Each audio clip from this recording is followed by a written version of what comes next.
Hey friends, welcome back to the channel. In this video, I'm going to be breaking down all of the money that I spent in a standard week. So I'll be taking you through my daily expenditure at work and on food and everything. And then we'll talk about all of my bills, how much I pay for the mortgage, how much I pay for all the various apps on my phone and my Mac and my iPad and all that stuff. I'll be breaking it down step by step and hopefully coming to a conclusion as to how much money I'm spending each week for whatever that's worth. I'll be honest, this is kind of a ridiculous video to make. Like, why would anyone at all be interested in how much money I spend in a week?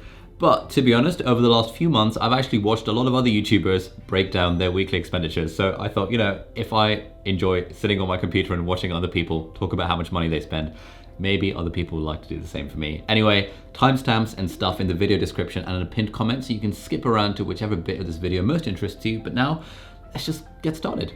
So our journey kicks off last Monday, where I didn't have any patients to see in the morning, and therefore I treated myself to breakfast at work. And I got myself a croissant, jam, vegan sausage roll, ketchup, and a latte, all for the cost of £4.10. Then after doing a bit of work, seeing some patients, saving some lives, I got lunch at the hospital canteen as well. And that was a vegetable lasagna with extra mixed veg and a portion of Brussels sprouts for £4.15. At 5 p.m, I wanted a snack just before heading to the gym, and therefore I got a cheese and tomato toasted panini from the restaurant for the cost of £2.45. And then after work, I went to the gym, had a cheeky spa session, and then ended up having dinner at the gym. And I got this salmon grill with sweet potato mash and some veg, maybe spinach or kale or something like that on the side, and that was £10.25. That evening, I had a singing lesson from 8:45 until 9:30, and that cost me £30. And overall, I did about 76 miles of driving to and from work that day, and at a cost of around 132p per litre of diesel, and my car does about 45 miles to the gallon. That is a cost of £10.17. Therefore, on Monday, my total expenditure was £61.12. Is this fun? Shall we keep continuing? Why not? So next we've got Tuesday. And on Tuesday, I got a medium latte from Starbucks on my way to work, and that was £3.55. That kept me full, so I didn't need to buy breakfast at work, but I ended up having lunch at work, and I got a very healthy tuna and cheese melt toasty with chips and 2 sachets of ketchup for £4.20. While I was eating my lunch peacefully in the doctor's office, one of my colleagues made some disparaging remarks about my lack of healthy eating, and so encouraged me to buy this book from Amazon, which I bought there and then because I'm trying to eat a little bit healthier, and I thought this was a good way to do it, and that was £11.68. Later that day, I realized that I didn't actually bring my iPad charger with me, so I had to go down to the hospital grocery store and buy a USB-C charging cable for £12.99. Absolute rip-off, but it had to be done. And later that day, I noticed that my lips were getting very dry, and so I messaged my brother asking what lip balm I should get, and he recommended Burt's Bees. So again, on Amazon Prime, I just bought 2 of these, and these were £2.99 each. On the way home, I stopped off at a grocery store to meet up with a fan from America and his friend, and I bought all of us coffee, so that was £6.90. And then after playing badminton at the local badminton club, I stopped off at the same grocery store, Sainsbury's, and bought £14.36 worth of groceries, which included a ready meal that I could have for dinner that evening. And again, there was about 80 miles of driving, so that's about £11 of fuel. So overall, on Tuesday, I spent a total of £70.66, which for the Americans or international people amongst us is about $93.30. On Wednesday, again, I got a Starbucks small latte this time on the way to work, and that was £3.15. I didn't need to spend any money at all on breakfast or lunch because we had this special simulation training day at the hospital and lunch was provided, which was fantastic. But in light of that, on the way home, I got another Starbucks small latte for £3.15. And that evening, I treated myself to a takeaway from GBK. This was the Camembert and Cranberry Chicken Burger for £11.20, and I bought a side of halloumi bites, which was £4.20. Again, about £10.17 fuel costs to and from work, and that day we had a cleaner who comes in once a fortnight, and so overall the cost for me, because I split it with my housemate, was £12. So overall on Wednesday I spent £43.87, which is $57.91. On Thursday for breakfast I actually had some Huel, which is really tasty and is about £3 per meal. And then because it was a day off work, I got another takeaway for lunch. So this was another Camembert and Cranberry Burger from GBK for £11.20. I didn't get any sides this time. And then I was teaching physiology at one of the Cambridge colleges that evening, so I bought some snacks for my students en route to the supervision, and that was £8.07 worth of snacks. And in total that day I drove around 14.6 miles to get to this college and back again, so that was £1.92 worth of fuel, which brings us to a total for Thursday for £24.19, which is apparently $31.94. On Friday, I bought myself a Starbucks oat milk latte, small latte, on the way to work for £3.15. As my mid-morning snack, I got a croissant with jam from the hospital restaurant for £1.90, It's a Friday, and so I got fish and chips from the, again, hospital restaurant, which is fantastic, for £5.50. And then me and my brother were driving up to the Cotswolds, which is this like national park in the UK, to spend the weekend with some friends. And so that evening I got a vegan burger from KFC for £5.89. And from WH Smith, we had to get some batteries so that we could record a podcast in the car. If you don't know, me and my brother have a weekly podcast called Not Overthinking. You should definitely check it out. Link in the video description. Anyway, the batteries for that cost £4.99. In total, we ended up driving 135 miles, and that's a fuel cost of £18.04. And the Airbnb cottage that we got was about £24.50 per person per night. So let's add that on, bringing us to a total for Friday of £63.97, which is $84.46. Then we've got the weekend. So on Saturday morning, we went out for breakfast in some nice, like hipster looking cafe in this like nearby this fancy cottage that we were living in. Breakfast was pretty good. I got myself this hash potato, avocado, tomato, egg type thing, along with an Earl Grey tea for a total of £10. We kind of skipped lunch because we had breakfast quite late, but then we got some afternoon tea at the same cafe, and I got myself a chai latte plus some toast and butter and jam, and that was for a cost of £4.60. For dinner, we went out to another restaurant, had seafood stew, calamari starters, a lime and lemon drink thing, and a chocolate brownie for £30 in total. And again, the Airbnb was £24.50, bringing us to a total for Saturday of £69.10 or $91.24. And finally on Sunday for breakfast, we went out to this other cafe. I got a veggie bank robber meal for £7.95. I got some extra halloumi on the side for £1.50 and a 12-ounce latte for £2.80, bringing the total cost of breakfast to £12.25. For lunch, we were driving home, so I got a £3.99 vegan burger from KFC. I didn't get chips this time because I thought I was going to be healthy. For dinner, we had rice and aloo gosht made by my mum, which was very nice of her, but obviously that cost me nothing, so I'm not going to include the cost of dinner. But it was in total another 135 miles of driving, so that's £18.04 cost of fuel, which brings us to a total of £34.28 or $45.26. So that was what I spend on a day-to-day basis, but I also want to talk about all my various other fixed costs, so like the mortgage, bills, broadband, council tax, all that kind of stuff, and also all of the money that I spend on apps. But before I do so, you might be wondering how I've got the money to afford these like ridiculous coffees and lunches and like trips and all this kind of stuff.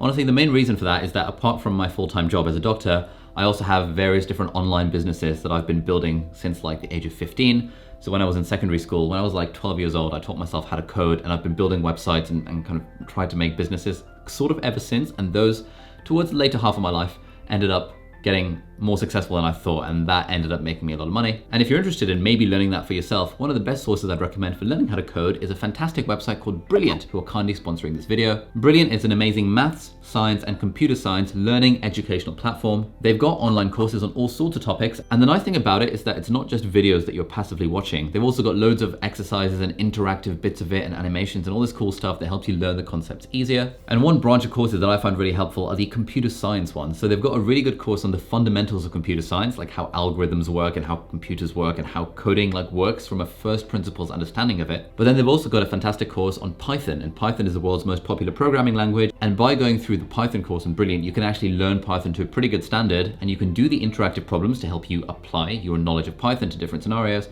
So then if you want to make an online business or a website or something, you'll be able to use Python to do that and hopefully make money on the side if that's your hobby, if that's what you kind of want to do with your life. Brilliant also has a great daily challenges feature where every day they give you this like challenge, and they give you just enough information to kind of solve the challenge, but you have to think about it a little bit. And so often, if I've got 5 minutes like on the bus or on the train or on the toilet or something, I just go through the daily challenges, and I feel like it kind of helps exercise my mind. So if any of that sounds up your street, then you should definitely go to brilliant.org/Ully, and the first 200 people to click on that link, which will be in the video description, will get 20% off an annual premium subscription. All right, so now let's talk about the various life maintenance expenses that I've got. So the mortgage that I pay is about £1,250 per month. And then on top of that, we've got about £200 a month in terms of ground rent and maintenance fees, which is what you pay when you live in an apartment building like this one. Thankfully, the fact that I'm living with a housemate who pays me rent is really good, because the rent that she pays covers the interest on the mortgage, and it also covers the ground rent and maintenance cost. So essentially, the money that I pay each month is pure principal. It's going back into the value of the house, is going back into repaying the mortgage. And so in total, living in this house costs me £850 a month, but I don't really consider that an expense because it's actually paying off all of the principal of the mortgage. There's none of that money that's actually going down the drain on interest, ground rent and maintenance. So I'm not gonna be including that as my weekly expenditure, but if I did, that would come to £212.50 per week. Next, we've got council tax, which is £90 per month, which is quite a lot, which comes out to £22.50 a week. We've got my gym membership, which I share with my housemate, and we pay £90 a month each for that. It's quite a fancy gym. It's got like a spa and stuff. And it's quite a lot to be spending on a gym, but I personally think it's totally worth it. And the way I justified it to myself was, why wouldn't you value your health? And being a member of a fancy gym encourages me to go to the gym more, and I think that's going to be worth it in the long run. But the gym costs £90 a month, which is again £22.50 a week. For broadband, for high-speed internet, which is 300 megabits per second download and 50 megabits per second upload, it costs £60 a month, so that's £15 a week. Electricity and gas I split evenly with my housemate, and for me that's £25 a month, so that's £6.25 per week. The water bill is about £15 a month, so £3.75 per week. My car insurance is unfortunately about £700 per year, which comes out to £13.46 a week. And on average over the last 5 years, it's cost me about £1,000 a year to various maintenance costs of the car, like servicing and repairs and stuff. So £1,000 a year comes to £19.20 per week. So the total weekly cost of lifestyle maintenance is £102.66, or £315.16 if we're going to include mortgage/rent payments. And finally, let's talk about all of the different apps that I spend what I thought was a large amount of money on, but actually on preparing this video and adding it all up, I realized it wasn't actually that much. So we've got 15 apps on this list.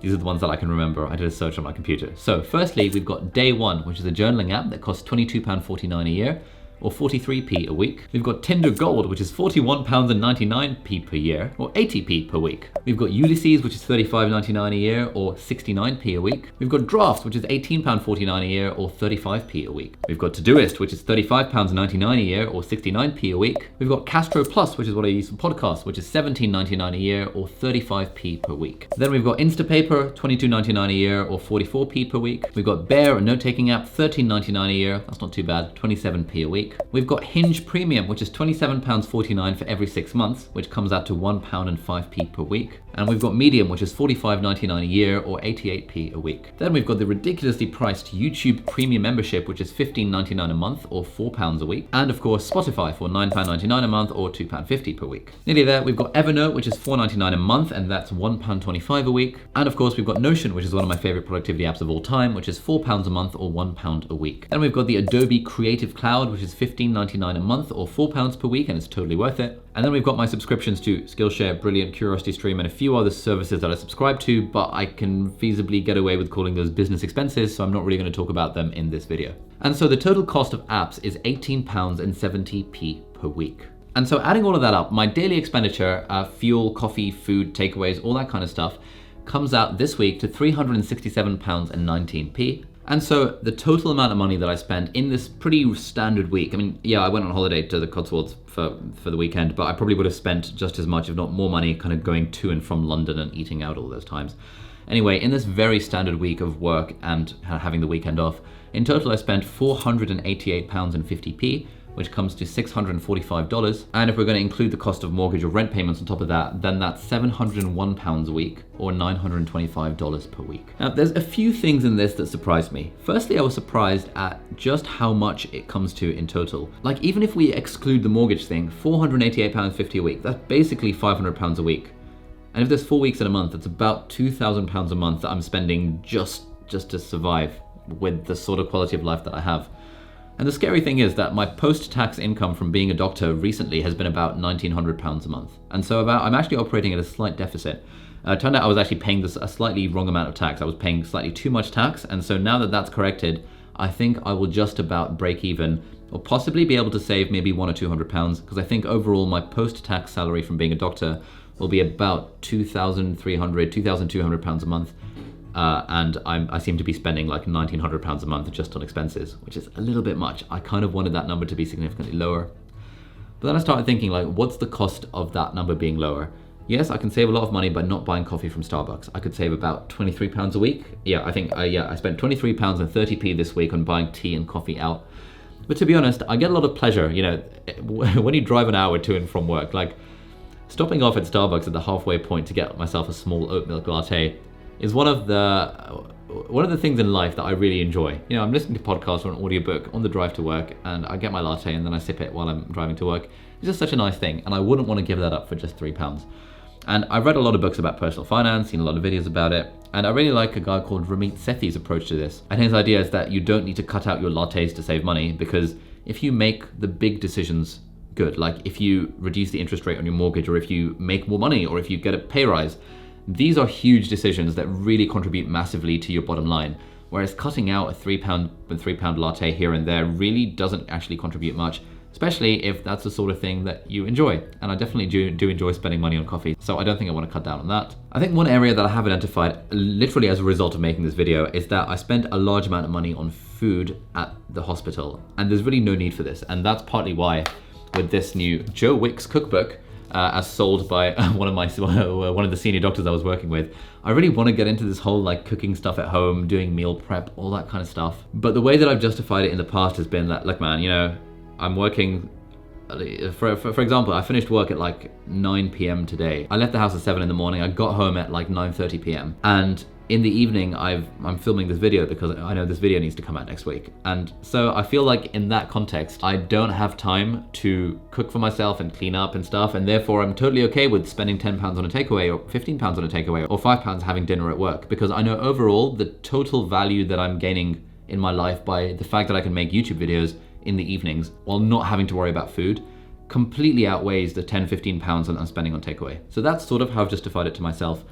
So I don't think the economic argument for me personally works in terms of you could save so much money if you just ate out less. I probably could. But I think what is selling me is kind of the health argument, and supposedly in this there's like healthy recipes and stuff.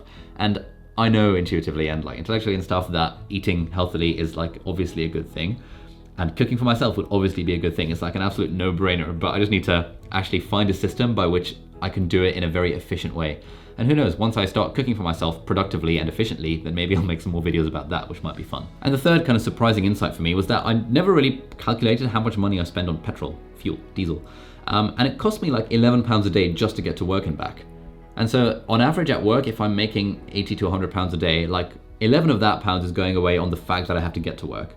And then while I'm at work, I spend about £15 on food and coffee, so that goes. And then once you include tax and things, then there's a lot of expenses that I've got just by virtue of the fact that I'm going to work. And obviously the easy way to save money on that is just live closer to work.